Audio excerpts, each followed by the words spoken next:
मीर साहब बहुत बहुत शुक्रिया।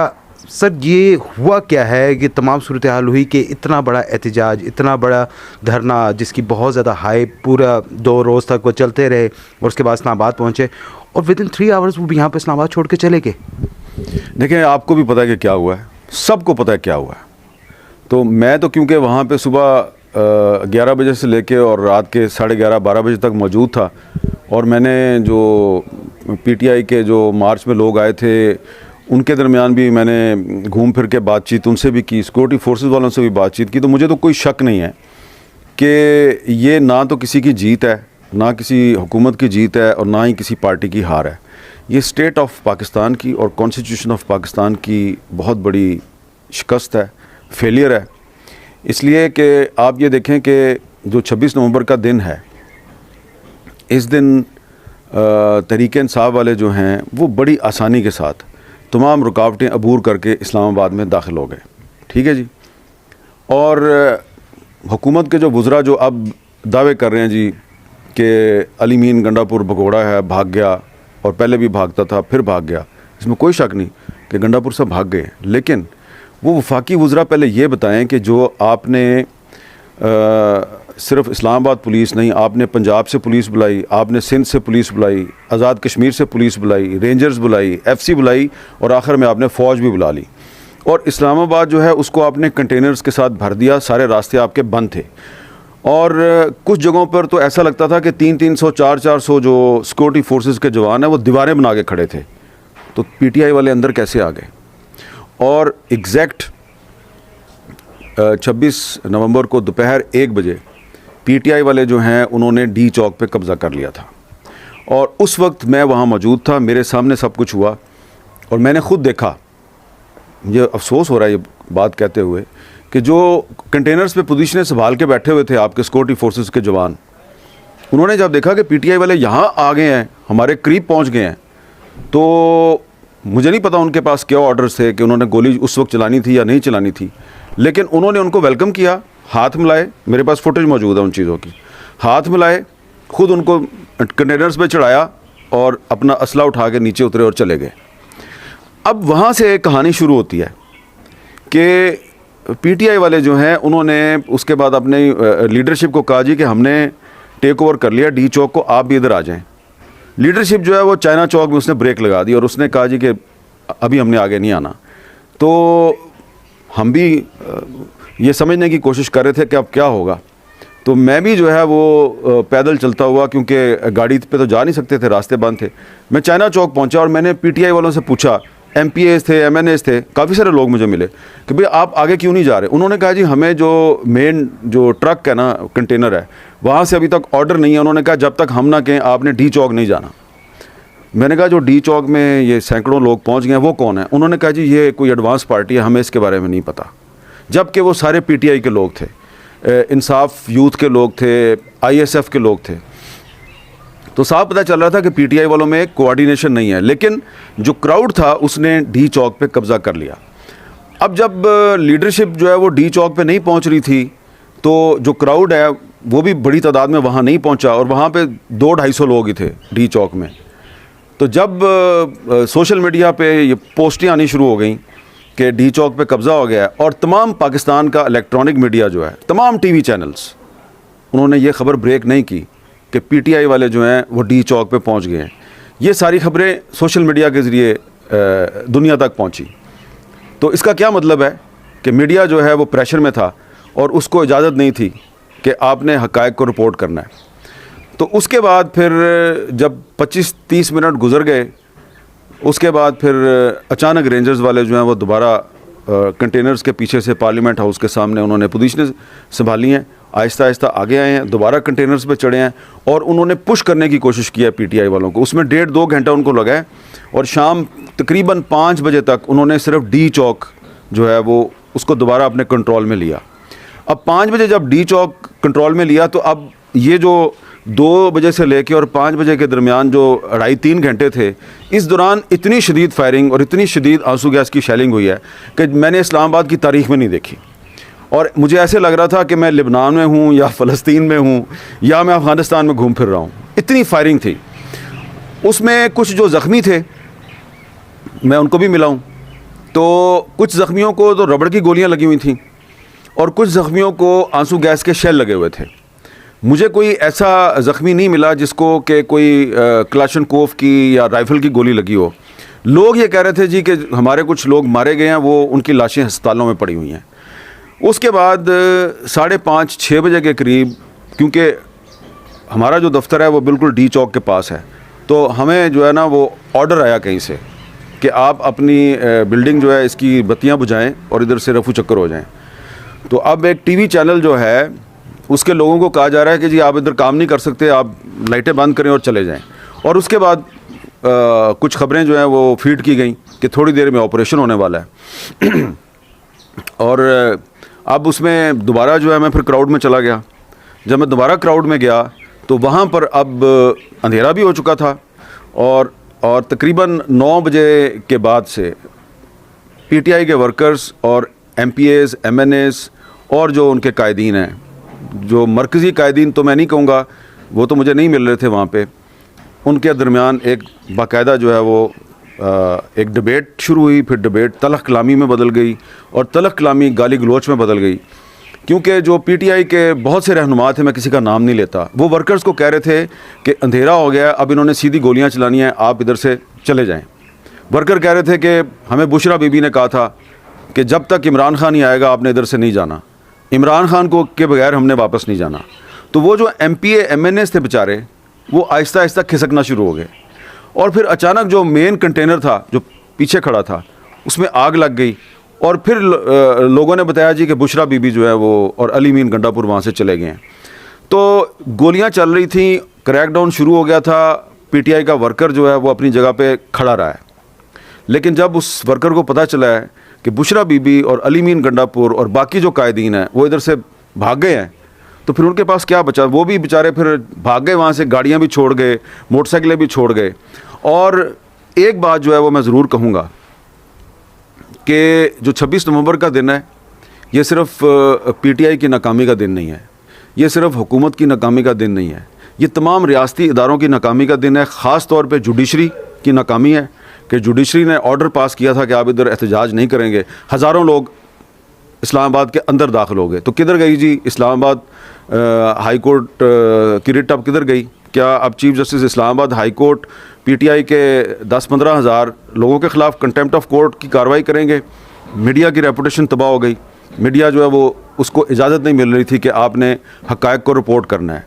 और रियासती इदारे जिनके बारे में हम बड़ा फ़ख्र करते हैं कि इनका डिसिप्लिन बड़ा मिसाली है, वो तो हमारी आंखों के सामने की बात है ना। वो तो मेरे सामने की बात है ना कि जब पीटीआई वाले डी चौक पहुँचे तो अस्सलाम वालेकुम, वालेकुम सलाम और करके तो वो तो चले गए पीछे। बाद में कोई और फोर्स आई है वहाँ पे और उसने आगे फायरिंग भी की है।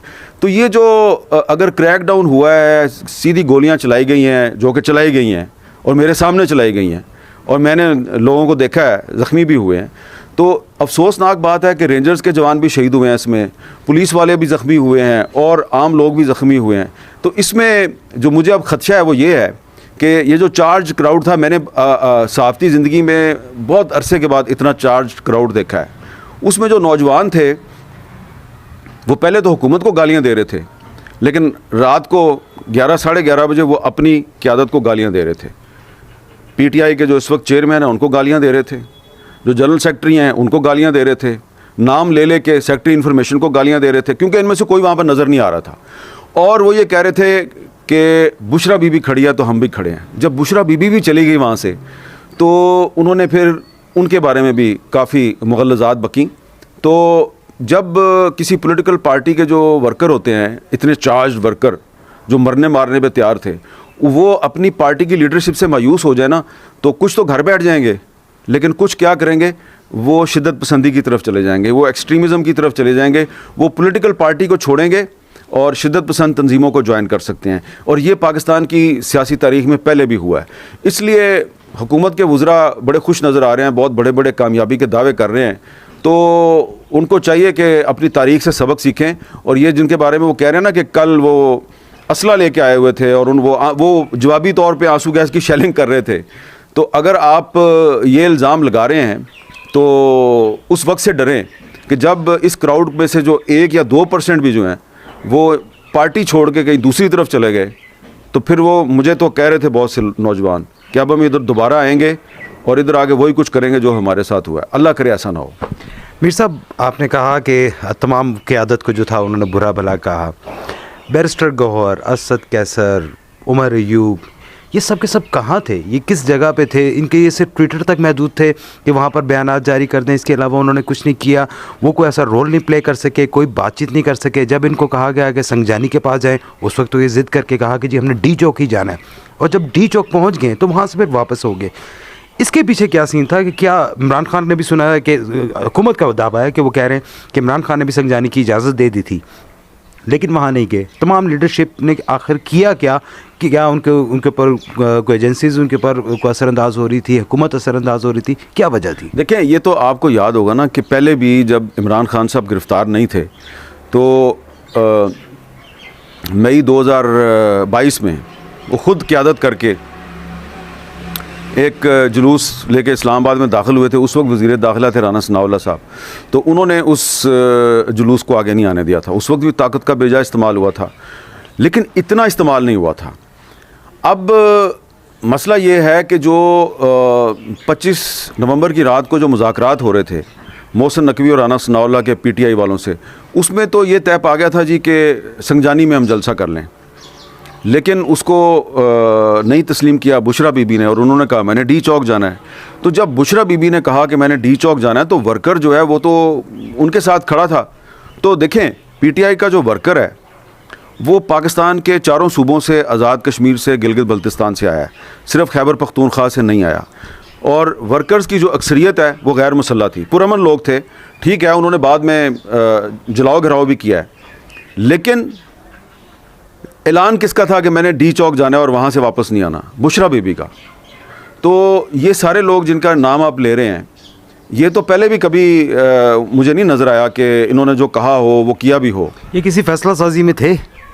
मेरा नहीं ख्याल। देखे ना कि जब गौहर साहब और बैरिस्टर साहब साहब जो हैं वो उन्होंने आके इमरान खान से मुलाकात के बाद आके कहा कि जी वो हम संगजानी में जलसे के लिए तैयार हैं, और बुशरा बीबी ने वो फ़ैसला तस्लीम करने से इनकार कर दिया, तो उस पर भी मेरा ये ख्याल है कि ये पहले से इमरान खान और बुशरा बीबी के दरमियान तय हो गया होगा कि अगर आपको आगे कहें भी कि डी चौक नहीं जाना तो आपने डटे रहना है।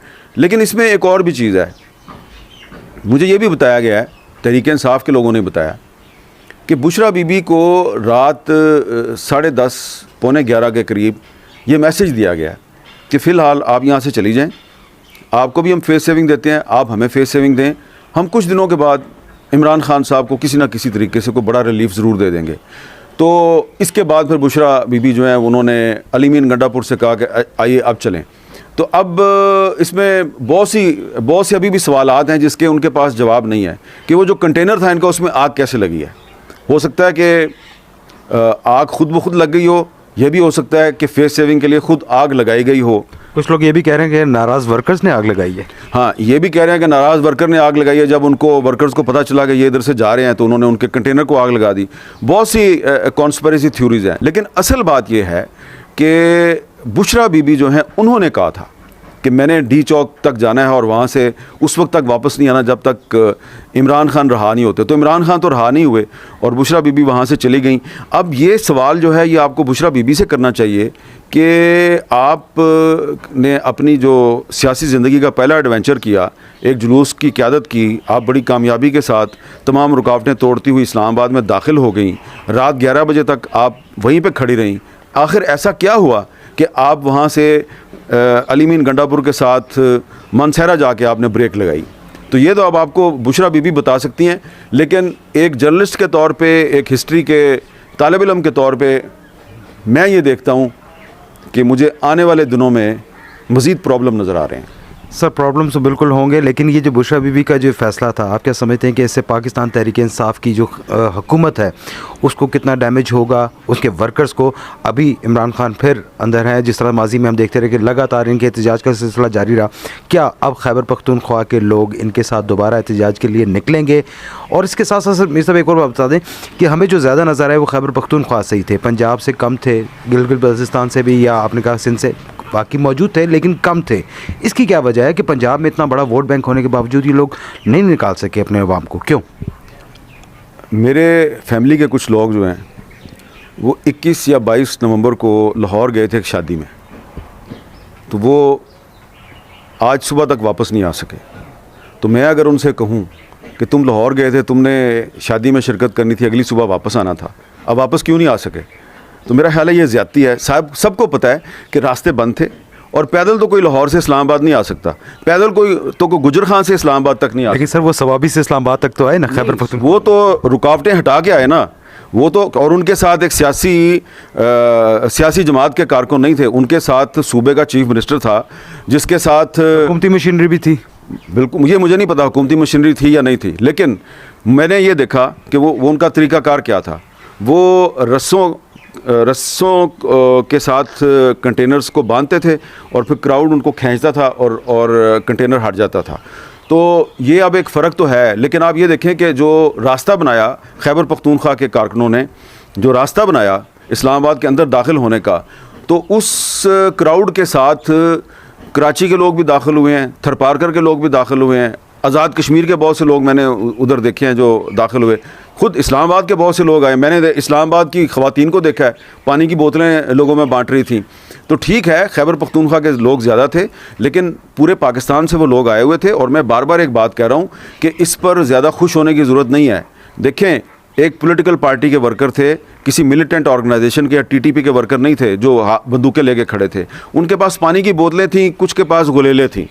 तो उस दिन से डरें जब इनमें से 1 या 2% भी जो हैं वो आपके साथ वही करें जो आप इनके साथ कर रहे थे। लेकिन क्या ये दोबारा वापस आएंगे सर? देखें, ये तो मई 2022 में जब इमरान खान क्राउड को वापस ले गया था, कौन लेके गया था? इमरान खान। तो उस वक्त भी हमारे मुस्लिम लीग नून के दोस्तों ने कहा था कि पीटीआई ख़त्म शुद, ठीक है जी, अब ये कभी वापस नहीं आएंगे। तो वो बार बार वापस आते हैं। ये एक उनकी अब आदत बन गई हुई है। उनको जिन लोगों ने 2014 में धरने देने की आदत डाली थी, अब वो लोग तो रिटायर हो गए हुए हैं, लेकिन ये सारे प्रॉब्लम के ज़िम्मेदार वही लोग हैं। उन्होंने एक बुरी लत डाल दी है पीटीआई को, तो पीटीआई जो है वो उस लत का शिकार हो चुकी है। और 26 नवंबर की रात को गोलियां चली, वो वापस चले गए हैं। मुझे लगता है कि ये दोबारा वापस आएंगे, लेकिन अगर ये दोबारा वापस आएंगे, किस तरह वापस आएंगे ये अभी मैं नहीं कह सकता किस तरह वापस आएंगे, लेकिन बेहतर यही है कि हुकूमत और रियासती इदारे अब अपनी ज़िद छोड़ दें और इनके साथ मुज़ाकरात करें। बहुत बहुत शुक्रिया हामिद मीर साहब हमारे साथ थे, बता रहे थे कि 26 नवंबर की रात जो कुछ भी हुआ वो किसी की भी फ़तह नहीं, बल्कि ये रियासत की और तमाम सियासी जमातों की नाकामी थी कि वो इस सिचुएशन को कंट्रोल नहीं कर सके। वॉइस ऑफ अमेरिका के साथ रहने का बहुत शुक्रिया। मज़ीद खबरों और तफसीलात के लिए हमारे सोशल मीडिया पेजेस और वेबसाइट का विज़िट कीजिए।